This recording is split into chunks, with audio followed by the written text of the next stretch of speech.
আজ রবিবার। প্রতি রবিবারের মতন এবারও অধীর আগ্রহে আমরা বসে আছি গল্প শোনার জন্য। আমরা বলতে আমি, হারান, হাবুল, ন্যাপলা আর দিন, পাঁচজনই অপেক্ষা করছি তড়িৎ খুড়োর জন্য। খুড়োর মতে তার বলা সমস্ত গল্পই তার বাস্তব জীবনের অভিজ্ঞতা।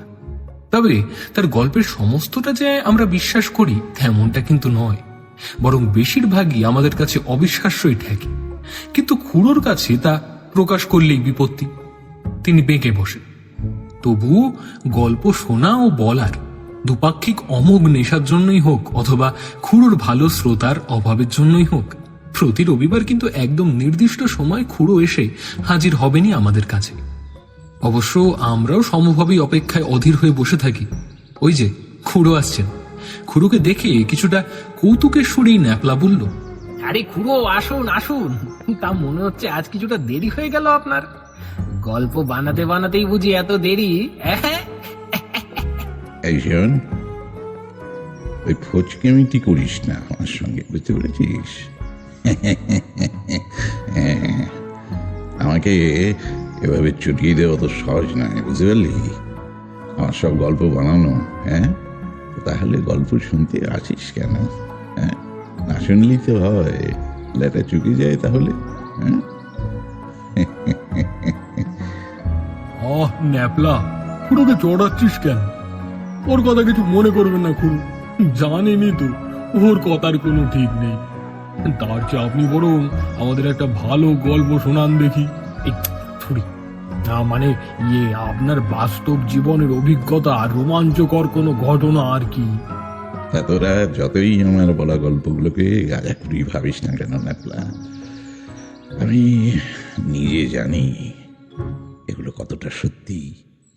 নিজের পঞ্চ ইন্দ্রিয় দিয়ে আমি অনুভব করেছি সমস্ত কিছু, বুঝতে পারলি? একে ছাড়ে সব কথা। শোন, আগে পড়া করে এক কাপ চায়ের ব্যবস্থা করতো।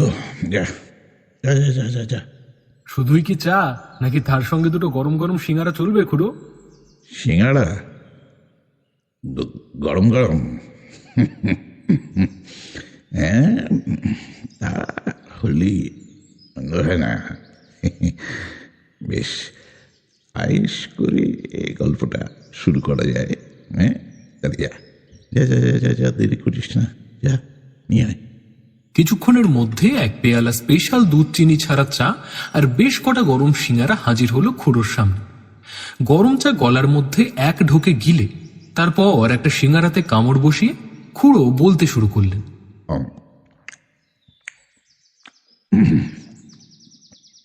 বাহ, সিঙ্গাড়া বেশ ভালো বানিয়েছে।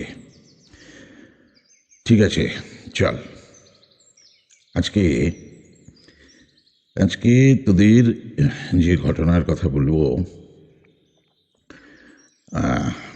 আজ থেকে দাঁড়া, চাটা পাখিটা খেয়ে নি।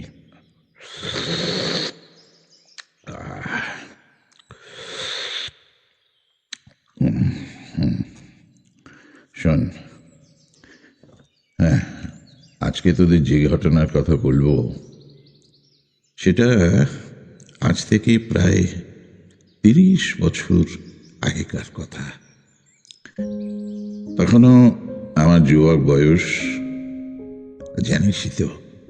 ওই বয়সে আমি কাজের খোঁজে,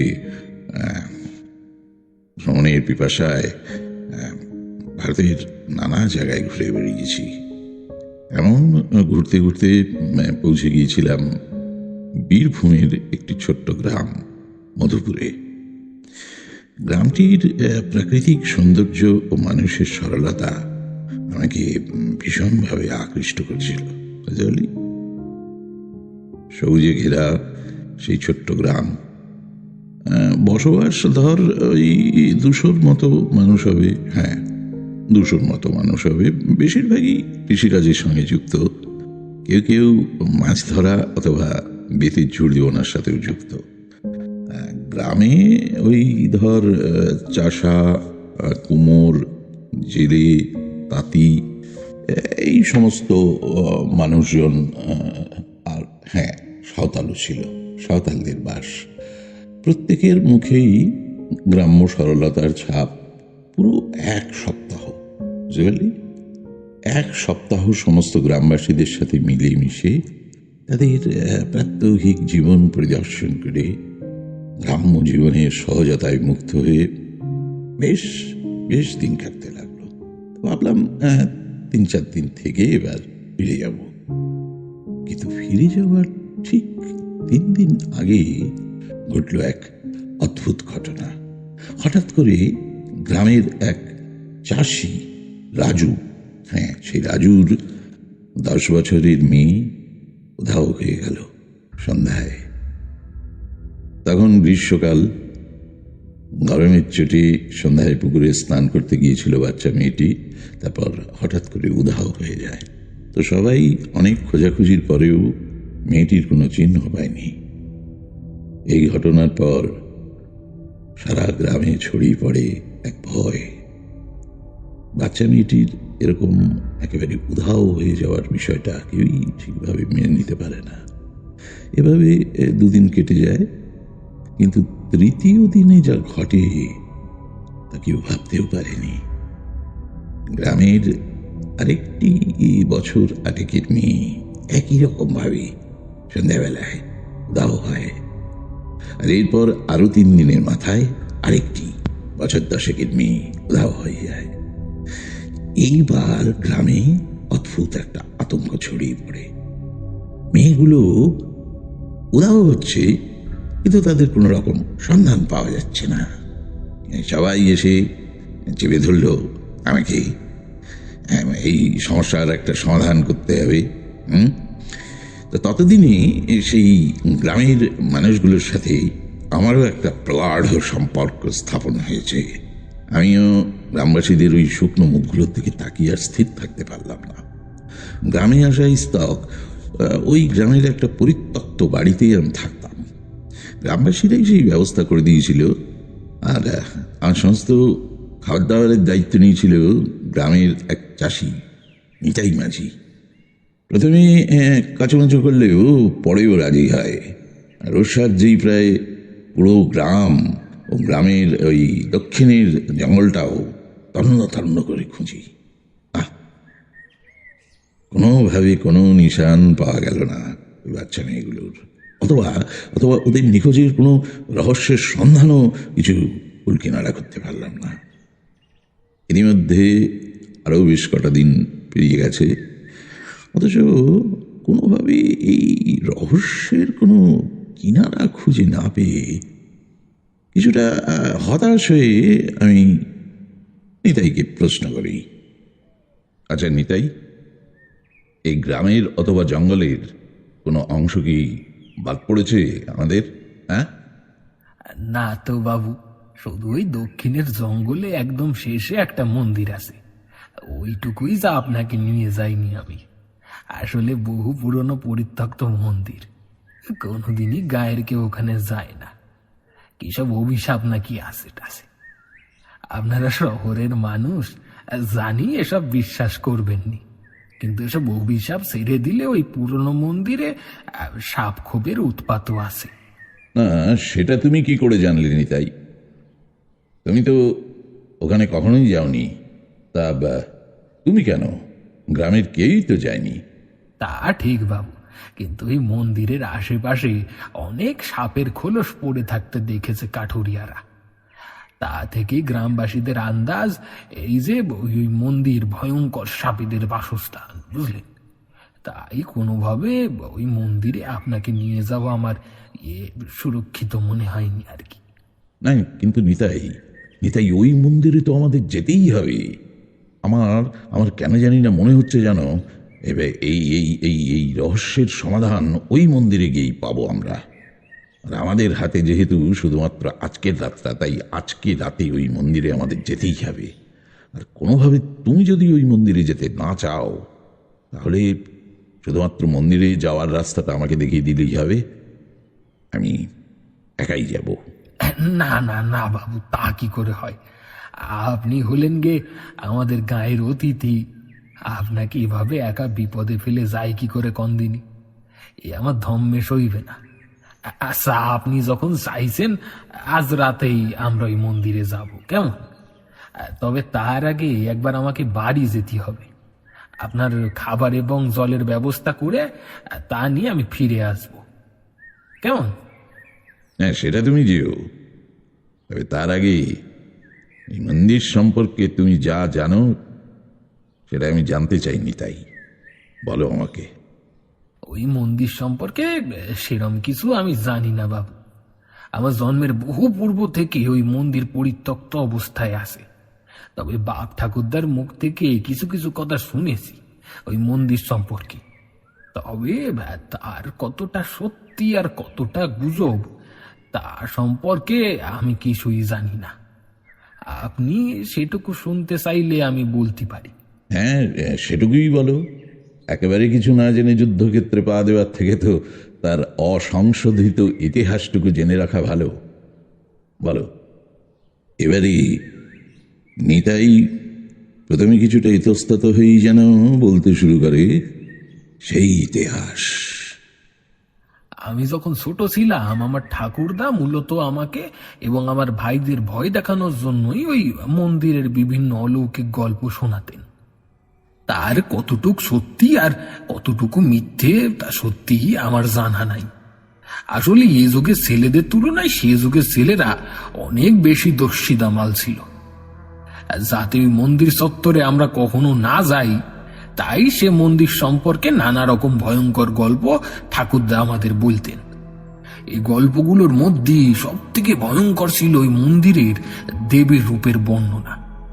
একবার শুনলে ওই 10-12 বছরের ছেলেদের কেন, যে কোনো বড় মানুষেরও বুকে রক্ত হিম হয়ে যাওয়ার জোগাড়।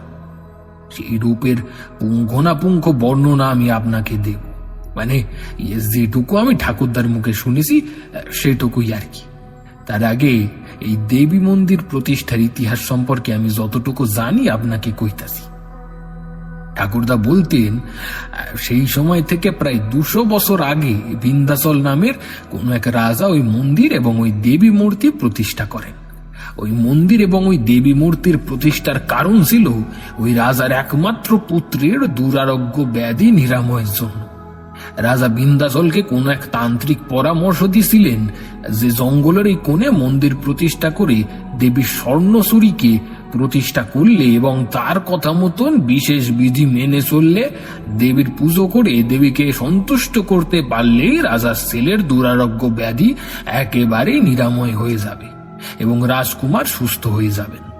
এই কারণেই রাজা ওই মন্দির এবং দেবী প্রতিষ্ঠা করেন। দেবী স্বর্ণচূড়ি, কিন্তু এই দেবীর নাম তো এর আগে কখনো শুনিনি। শোনার কথাও নয় বাবু। এই দেবী হলেন এক লৌকিক দেবী এবং বর্তমানে ওই দেবীর আরাধনা আর কোথাও হয় বলে আমার তো মনে হয় না। আচ্ছা নিতাই, যে দেবীর আরাধনা আরোগ্য এনে দিতে পারে সেই দেবীর পূজা হঠাৎ করে কেন বন্ধ হলো, আর মন্দিরই হঠাৎ করে কেনই বা পরিত্যক্ত হলো, সে সম্পর্কে কিছু বলেনি তোমার ঠাকুরদা? রকম কিছু বলেনি ঠাকুরদা, হয়তো তিনি সবটা জানতেনও না। কারণ ওই মন্দির পরিত্যক্ত হয় ঠাকুরদার জন্মেরও বহু বছর আগে। তবে লোকমুখে তিনি যতটুকু শুনেছিলেন তা আমাদেরকে বলেছিলেন। ওই দেবীর পুজো পদ্ধতি নাকি অতীব ভয়ঙ্কর। দেবী আরোগ্য প্রদান করেন ঠিকই, কিন্তু তার বদলে তিনি নেন তার উপযুক্ত মূল্য। উপযুক্ত মূল্য মানে? আর আমি কিছু জানি না বাবু, যতটুকু জানতাম আপনাকে বললাম। এবার আমি যাই, আপনার জন্য খাবার আর জলটুকু নিয়ে আসি গে। সন্ধে তো হয়েই গেল। দাঁড়াও নিতাই, দাঁড়াও, যাবে, কিন্তু তার আগে তুমি আমাকে বলে যাও যে দেবী স্বর্ণচূড়ির পূজার উপচারে কি কি লাগে, মানে কি কি ফল ফুল এসব সম্পর্কে কি তুমি কিছু জানো? নিতাইয়ের মুখে হঠাৎ একটা অদ্ভুত হতাশা ফুটে ওঠে। নিতাই বলে ওঠে, ফল ফুল ওসব কেন লাগবে বাবু? দেবী তো রক্ত খাকি। কথাটা বলে দরজা খুলে বেরিয়ে যায় নিতাই। হাঁ করে আমি তাকিয়ে থাকি দরজার দিকে। কি বলে গেল নিতাই? হ্যাঁ, রক্ত খাকি? মানে যিনি রক্ত পান করেন? হ্যাঁ, সে যুগে তো তন্ত্রমতে অনেক দেবদেবীর পুজোয় বলি প্রদান করা হতো। সে যুগে কেন, এ যুগেও তো কত পুজোতে পশু, কুমড়ো, আখ, পায়রা এ সমস্ত বলির রেওয়াজ আছে। তো সেক্ষেত্রে রক্তখাকি যখন বলেছে, তার মানে নিশ্চয়ই সবজি বা ফল বলির কথা বলেনি নিমাই। কেন জানি না, আমার মনে হচ্ছে নিমাই আরো অনেক কিছু জানে, কিন্তু ও আমাকে বলতে চাইছে না। কেন বলতে চাইছে না, এখানেই প্রশ্ন। আচ্ছা আচ্ছা, দেবী যখন রক্ত খাকি, তার মানে দেবীর কাছে কিছু মানত করলে তার বিনিময়ে দেবীকে রক্ত দিতে হয়, মানে দেবীর সামনে বলি দিতে হয়। পশু বলি না, কিন্তু পশু বলি হলে দেবীর পুজো বন্ধ হবে কেন? এখনো তো বিভিন্ন জায়গায় পশু বলি হয়। বর্তমান প্রজন্মের বেশিরভাগ মানুষ এই বলির বিরোধিতা করলেও এখনো তো এই বলি একেবারে নিষিদ্ধ নয়। তাহলে তাহলে কি এই পুজো পদ্ধতি আরো ভয়ঙ্কর? তার মানে নরবলি? হ্যাঁ, তা অসম্ভব কিছুই নয়। সে যুগে অনেক মন্দিরেই নরবলি হতো, কিন্তু পরবর্তীতে এই বর্বর নরবলি প্রথা একেবারেই নিষিদ্ধ ঘোষণা করা হয়। তাই কি এই দেবীর পুজো বন্ধ করা হয়? তাই হবে, তাই হবে। এরপর বেশ কিছুক্ষণ স্থির হয়ে বসে থাকি আমি। তারপর হঠাৎই মাথায় বিদ্যুৎ খেলে যায়। এই নরবলির জন্য তো তন্ত্রমতে সবচেয়ে উপযুক্ত ছিল কুমারী মেয়েদের বলি দেওয়ার প্রথা। হ্যাঁ, রাইট, কুমারী মেয়ে। কুমারী মেয়ে বলতে সেই সব মেয়েরা যারা শৈশবের দৌড় থেকে সবই উঠে এসে কৈশোরে পা দিয়েছে এবং এখনো ঋতুমতি হয়নি, অর্থাৎ 8 থেকে 10 বছর বয়সের মেয়েরা সব থেকে উপযুক্ত এই বলির জন্য। আর গ্রাম থেকে প্রতি 3 দিন অন্তত এই বয়সসীমার মেয়েরাই উধাও হচ্ছে। বুকটা কেঁপে ওঠে। তাহলে কি? কিন্তু কিছু ভাবার আগে দরজায় টোকা পড়ে।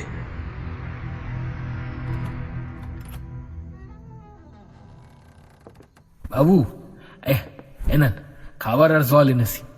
আমি দরজা খুলে দিই। নিতাই ঢুকে এক দৃষ্টিতে তাকিয়ে থাকে আমার দিকে। তো আমি জিজ্ঞাসা করি ওকে যে এভাবে ও কি দেখছে আমার দিকে তাকিয়ে। কিছুটা হকচকিয়ে গিয়ে ও বলে ওঠে, ও কিছু না বাবু, এই যে খাবার এনেছি, খেয়ে নিন। সমস্ত ভাবনা মাথা থেকে ঝেড়ে ফেলে দিয়ে বলি, হ্যাঁ হ্যাঁ, তাড়াতাড়ি দিয়ে যাও, এবারে তো আবার মন্দিরের দিকেও রানা দিতে হবে। নিতাই কিছুটা হতাশভাবেই বলে ওঠে, মন্দিরে না গেলেই নয় বাবু।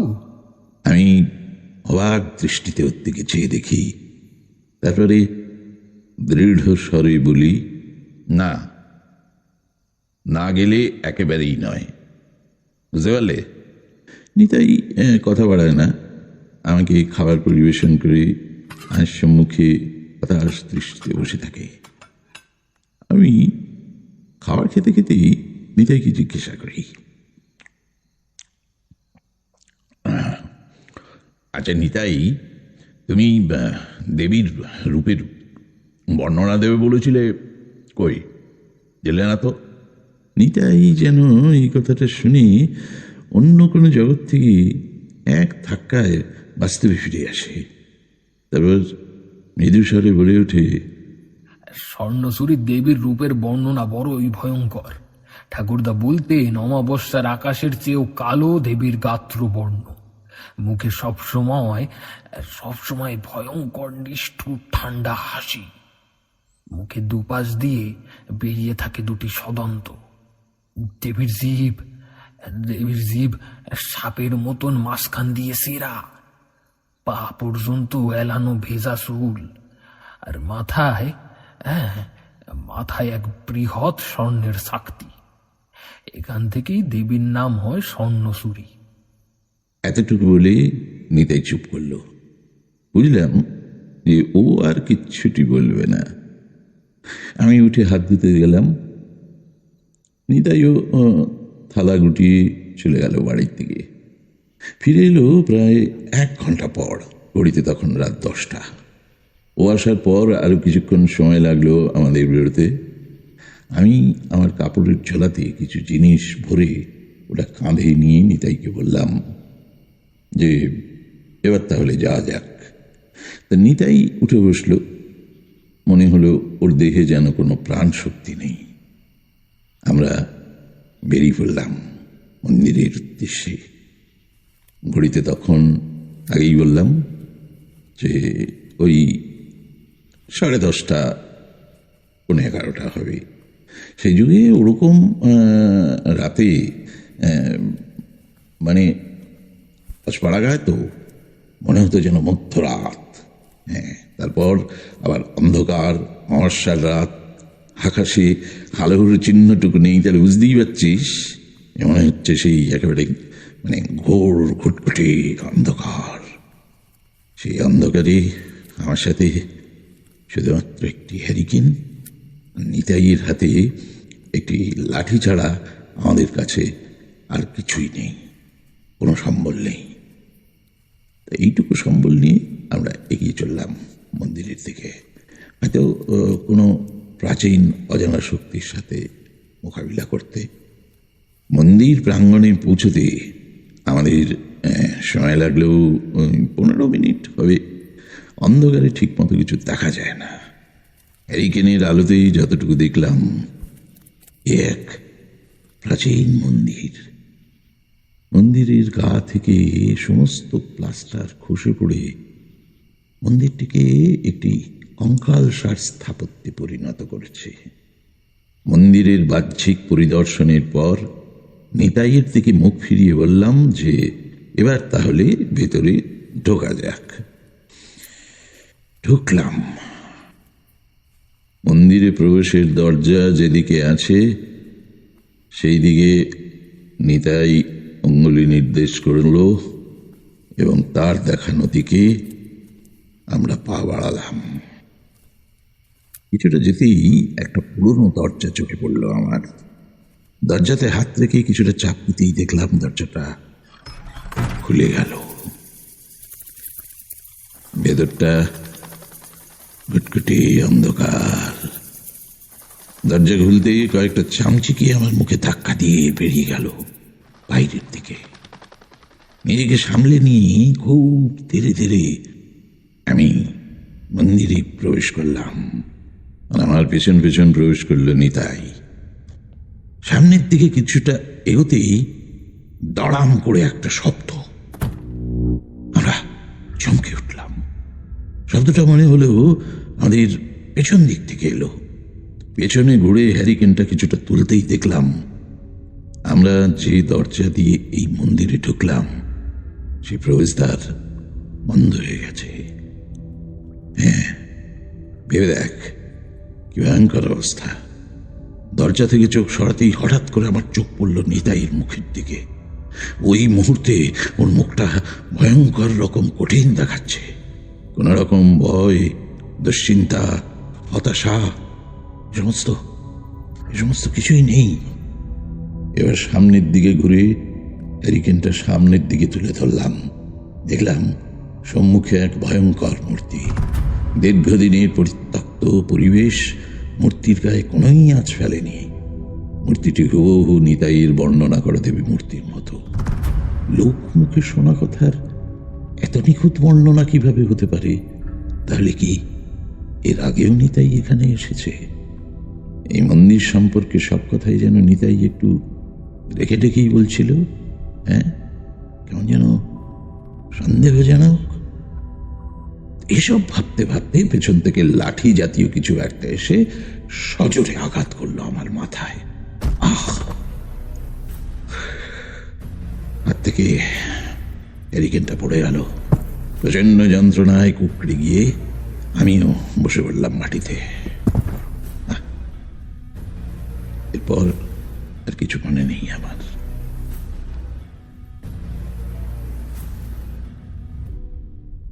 যখন চোখ খুললাম, প্রথমেই কালকের রাতের কোনো ঘটনাই মনে পড়ল না।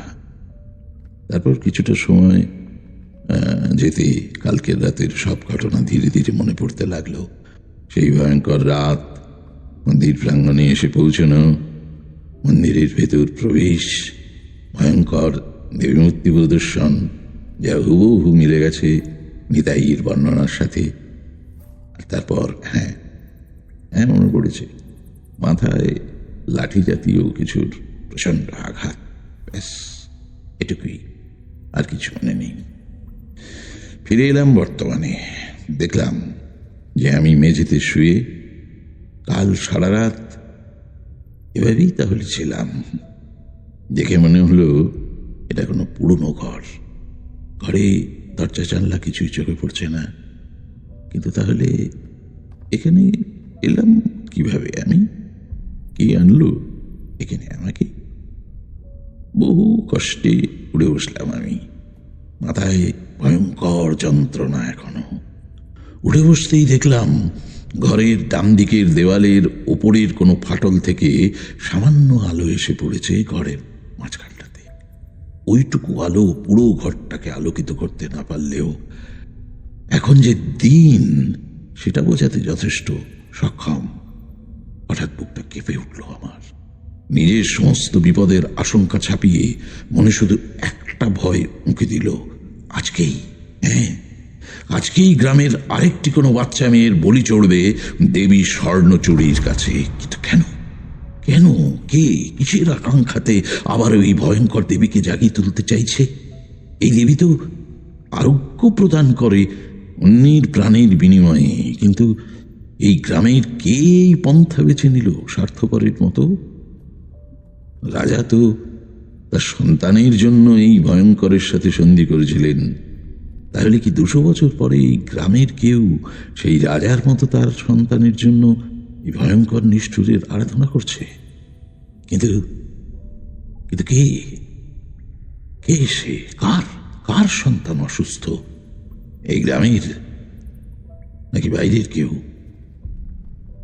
কিন্তু এই দেবীর কথা এতটাই স্বল্প পরিসরে প্রচলিত যে বাইরের কারো তো এ বিষয়ে জানার কথা নয়। তাহলে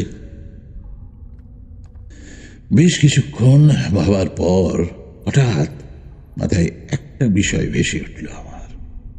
তখন বিষয়টাকে গুরুত্ব দিইনি, কিন্তু এখন মনে হচ্ছে এই পুরো রহস্যের মূলেই হলো ওই বিষয়। আজ থেকে প্রায় 20 আগে যখন এই গ্রামে প্রথম আসি এবং নিতাই স্বেচ্ছায় আমার খাওয়া দাওয়ার দায়িত্ব নেয়, তার 1-2 দিনের মধ্যে নিতাই আমাকে খাবার দিতে এসে আমার কাছে বসেছিল। আমি ওকে গ্রাম সম্পর্কে বিভিন্ন প্রশ্ন করছিলাম। তারপর আমাদের গল্পের মাঝে হঠাৎ করেই একটি ছেলে খুব হন্তদন্ত হয়ে এসে নিতাইকে নিয়ে যায়, এই বলে যে তার ছেলের নাকি আবার রক্ত বমি শুরু হয়েছে। নিতাইও আর এক মুহূর্ত দেরি না করে কাঁদো কাঁদো মুখে ওই ছেলেটির সাথে চলে যায় সেই মুহূর্তে। এরপরে আবারও একবার নিতাই আমার সাথে কথা বলে, কিন্তু আমি বেমালুম বুঝেই গিয়েছিলাম বিষয়টা, মানে মাথা থেকে একেবারেই চলে গিয়েছিল।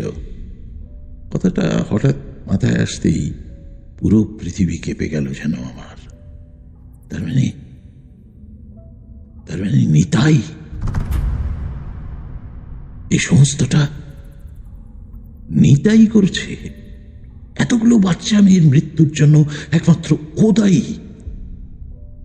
ওই বেচারা শান্ত মুখটার সাথে কিছুতেই ভাবনাগুলো মেলাতে পারলাম না আমি। কিন্তু ওর হাবভাব আর শেষে আমার মাথায় লাঠির বাড়ি, তখন তো নিতাই ছাড়া কেউ ছিল না আমার কাছে, কেউ ছিল না। আমি আমি আমি নিশ্চিত যে এই সমস্তটার পেছনে নিতাই ছাড়া কেউ না। এই সমস্ত ভাবতে ভাবতেই হঠাৎ কোন এক ভারী কাঠের দরজা খোলার শব্দে পিছনের দিকে তাকালাম আমি। আলো আঁধারিতে দেখলাম অন্ধকারের মধ্যে কোথাও একটা দরজার অস্তিত্ব ফুটে উঠেছে এবং সেখান থেকে একজন কেউ ঢুকছে ঘরের ভেতর। সেই মুহূর্তে সামনে আসতেই হালকা আলোতে খুব কষ্ট করেই চেনার চেষ্টা করলাম সেই অবয়বকে। হ্যাঁ, আমার ধারণা ঠিক, নিতাই। সে বলে উঠল,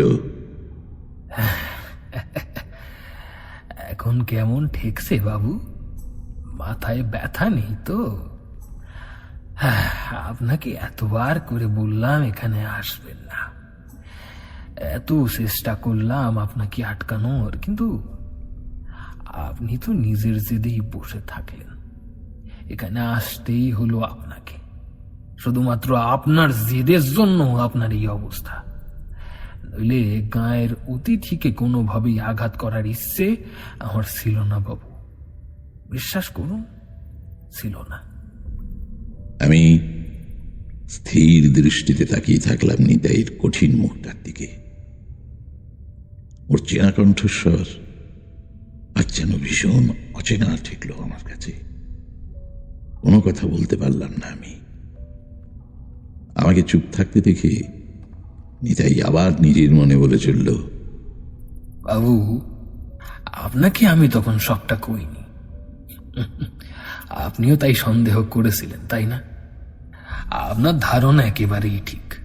আমি আপনাকে বলিনি যে সেই রাজার বিন্ধ্যাচলের এক বিশেষ ভৃত্যের বংশধর আমি, এমন ভৃত্য যার কাছে রাজা তার সমস্ত গোপন কথা স্বাচ্ছন্দ্যে বলতে পারতেন।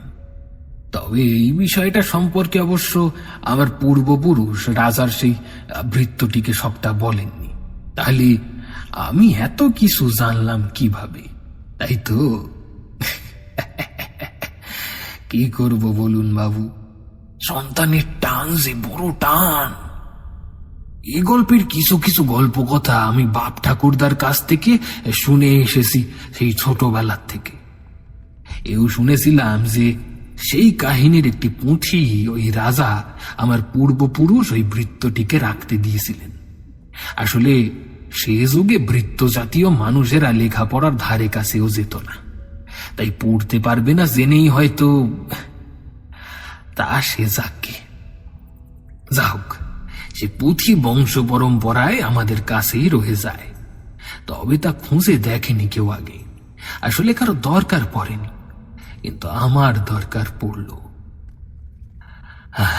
আমার একমাত্র ছেলে যখন মারণ রোগে ধরল, ডাক্তার বলল আর কিছু করার নেই। আবার চোখের সামনে ছেলেটা রক্ত বমি করতে করতে মৃত্যুর দিকে ঢলে পড়তে লাগলো ধীরে ধীরে।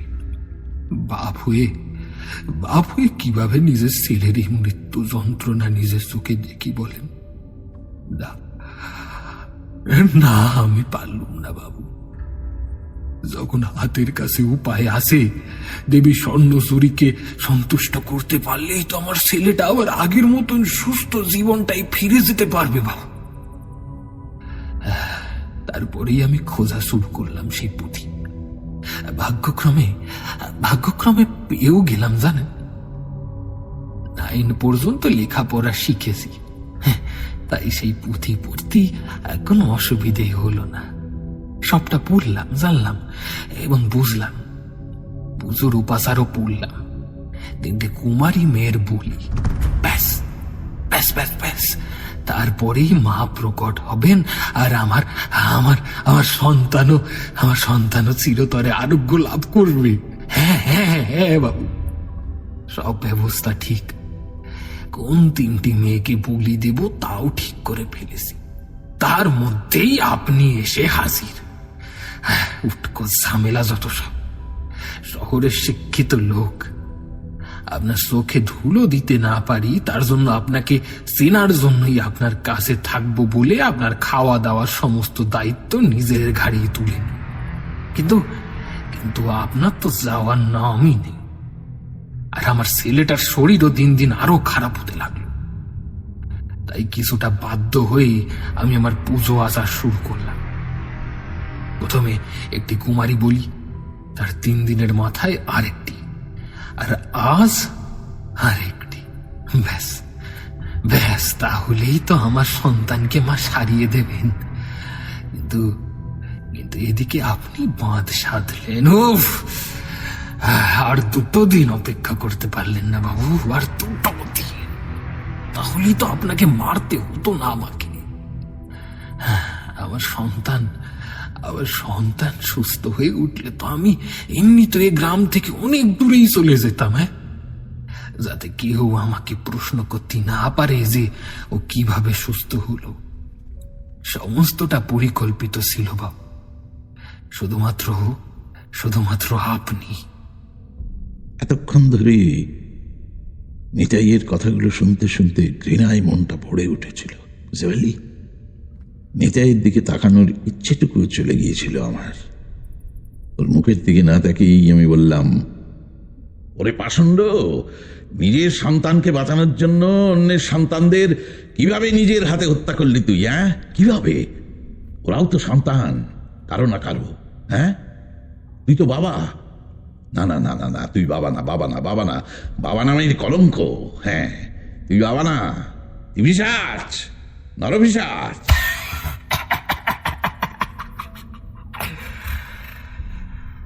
তার আপনি আমাকে যা ইচ্ছে ভাবতে পারেন বাবু, কিন্তু আমার সন্তানকে বাঁচানোর জন্য আমি যা কিছু করতে পারি, বুঝতে পারলেন? যা কিছু, সব কিছু করতে রাজি আমি বাবু। এই খাবার দিয়ে গেলাম, এই শেষবারের মতো নেই, অদমের হাতের রান্না খেয়ে নি। এরপরে তো আর খাওয়ার মতন অবস্থায় থাকবেন না আপনি।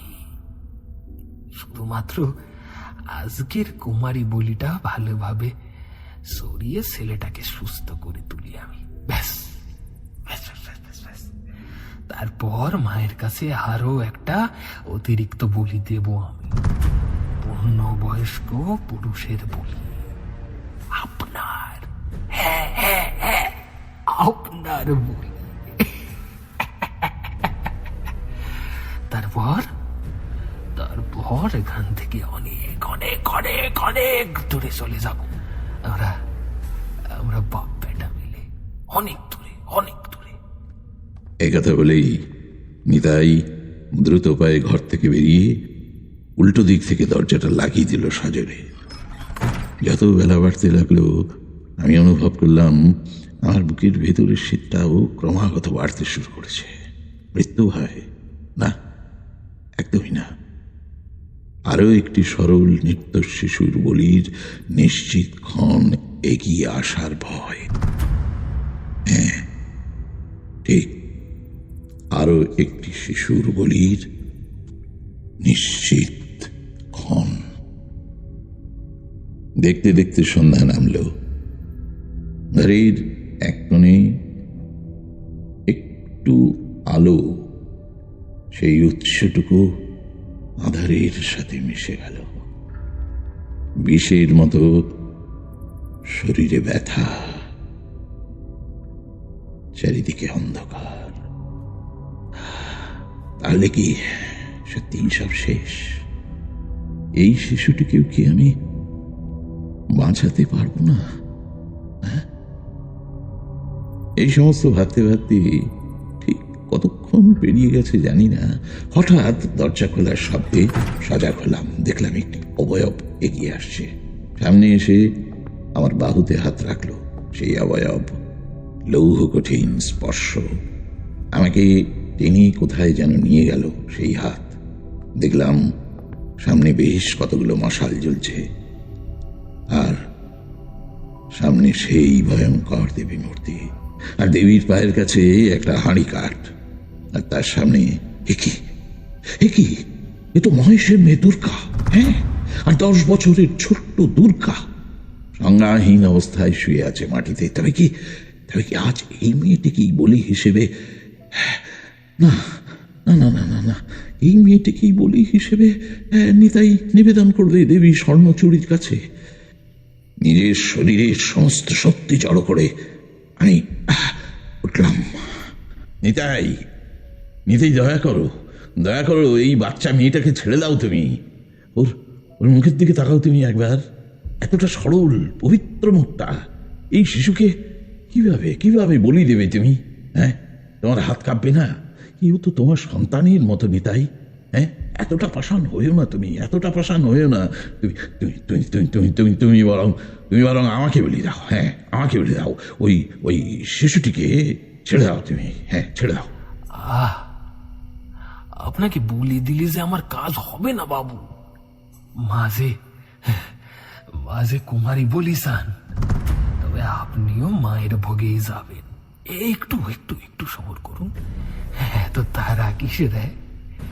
আগে আগে মেয়েকে বলি দিয়ে আমার পুজো সম্পূর্ণ করে আমার আমার আমার ছেলেটাকে সুস্থ করি, তারপর আপনার ব্যবস্থা করবো ক্ষণ। হ্যাঁ, এই কথাগুলো বলতে বলতেই সামনের একটা শক্ত কাঠের খুঁটির সঙ্গে দড়ি দিয়ে আমাকে কষে বেঁধে দিল নিতাই। তারপর বলল, আপনার সামনে আজ এই মেয়েটিকে বলি দেব। মৃত্যুর আগে আপনিও দেখুন মৃত্যু যন্ত্রণা কাকে বলে। হ্যাঁ,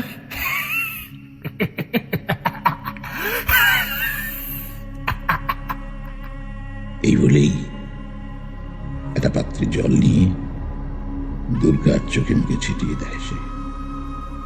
দুর্গা কিছুক্ষণের মধ্যেই চোখ মেলে তাকায়, তারপর মিষ্টি স্বরে বলে, নিমাই কাকু, আমি কোথায়? আচ্ছা, কে নিয়ে এলো এখানে আমাকে?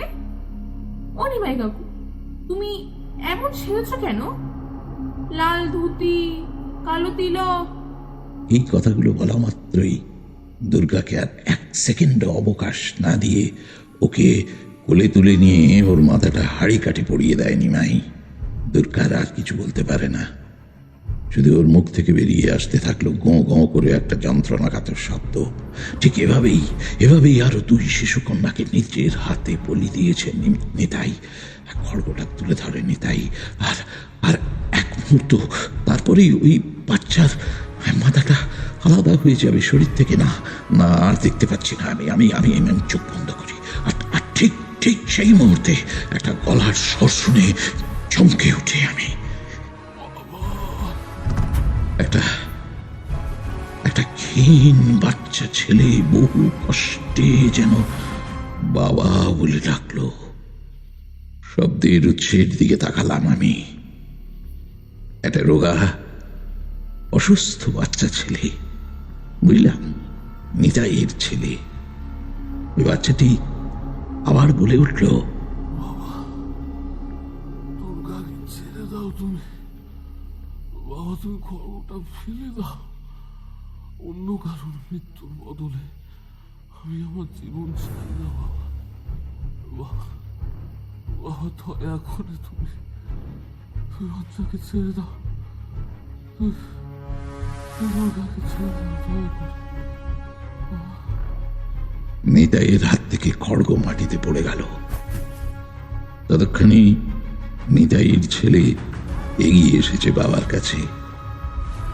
নিতাই বসে পড়ে ওই ছেলের সামনে, বলে ওঠে, এই তুই তুই এখানে কেন এসিস?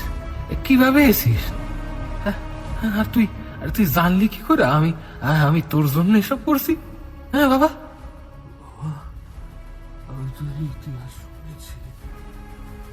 আর এই বাচ্চা মেয়ে উঠাবের পর আমার খটকা লাগে বিষয়টা নিয়ে।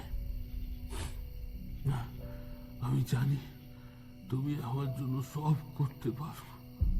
তারপর সেই পুঁথি খুঁজে পেলাম আমি, আর নিশ্চিন্ত হলাম এই বাচ্চা মেয়েদের উধাওয়ের পিছনে কেবল তোমার হাত আছে। কিন্তু বাবা, অন্যের সন্তানকে মৃত্যুর মুখে ঠেলে দিয়ে নিজের সন্তানকে বাঁচানোই কি প্রকৃত পিতার লক্ষ্য হতে পারে? আমি অবাক হয়ে তাকিয়ে আছি 14-15 বছরের লিকপিকে অসুস্থ, মৃত্যুর সঙ্গে প্রত্যহ পাঞ্জা লড়ানো ছেলেটির দিকে। কি করে, হ্যাঁ, কি করে এতটা সাহসের সাথে সত্যের সামনে, মৃত্যুর সামনে রিজু মেরুদণ্ডে দাঁড়িয়ে এই প্রবল সত্য কথাগুলো বলছে ও? আশ্চর্য, ওই পুঁথির কথা মতো এই বলিটা হলে তো ওই একটা সুস্থ স্বাভাবিক সুন্দর জীবন পেত।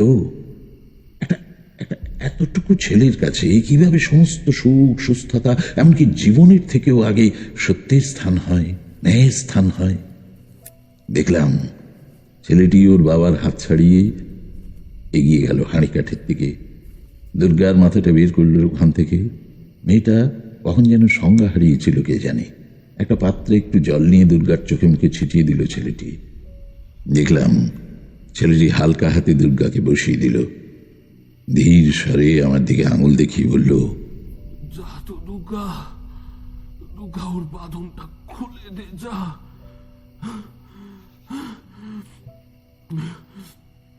দুর্গা ধীর পায়ে এগিয়ে এসে আমার বাঁধন বহু কষ্টে খুলে ফেলল। ইতিমধ্যে দেখলাম নিমাইয়ের ছেলে আদিত্যর শ্বাসকষ্ট শুরু হয়েছে।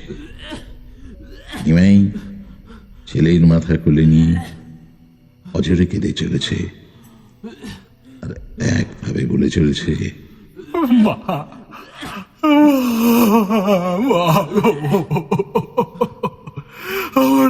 আমার পাপের শাস্তি আমাকে দাও। আমার ছেলেটাকে নিও না, মা। আমার ছেলেটাকে নিও না।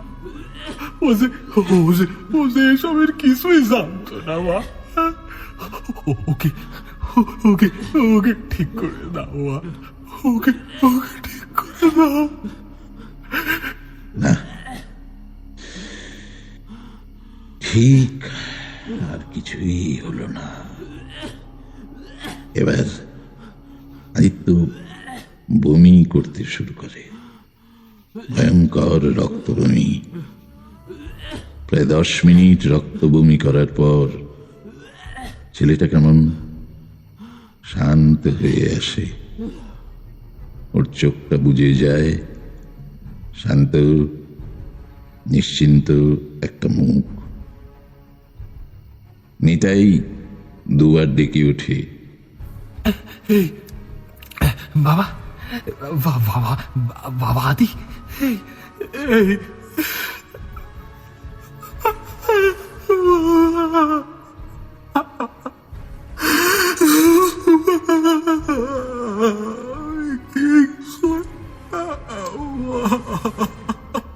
না আর কোনো শব্দ নেই। কারণ ততক্ষণে নিতাইয়ের ছেলে আদিত্য পাড়ি দিয়েছিল অন্য এক জগতে।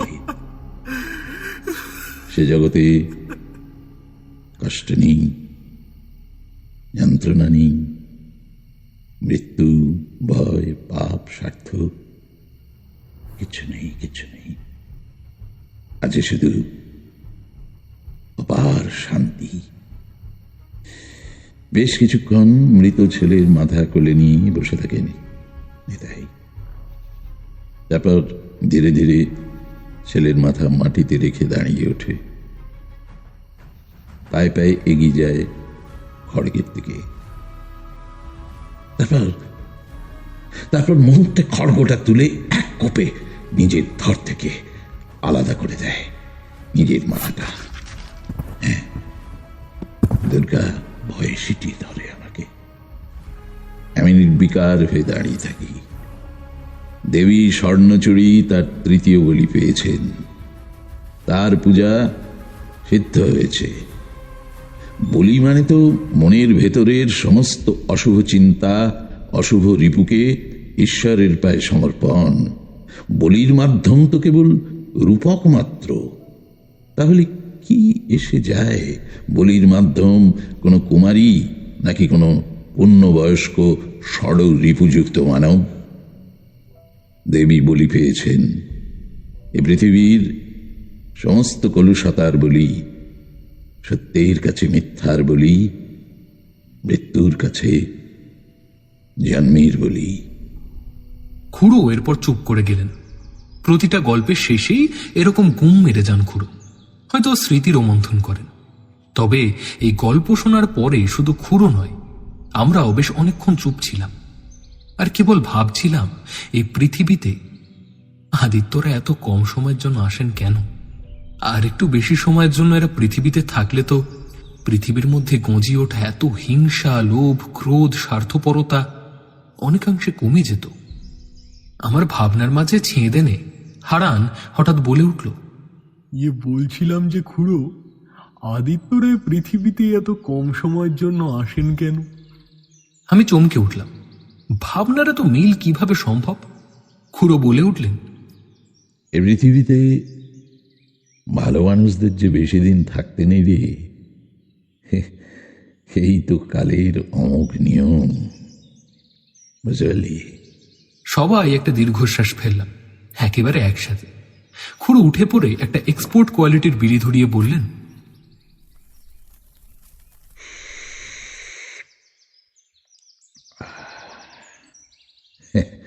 আজ তাহলে আসি, হ্যাঁ? আবার দেখা হবে নতুন গল্প নিয়ে। চলি। খুঁড়ো চলে গেলেন। আমি ভাবতে লাগলাম, কোথাও গিয়ে আমাদের প্রত্যেকটা মানুষের ভাবনা যেন এক হয়ে যায়। এই পৃথিবীতে আদিত্যরা যতবার পদার্পণ করে ততবারই আমাদের প্রত্যেককে ভাবতে বাধ্য করে একই ভাবনা।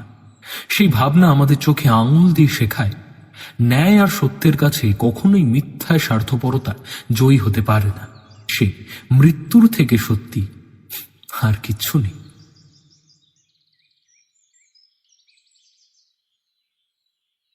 এই যে ভাইপোড়া, শোন, গল্প তো সবাই বসে বসে শুনলি,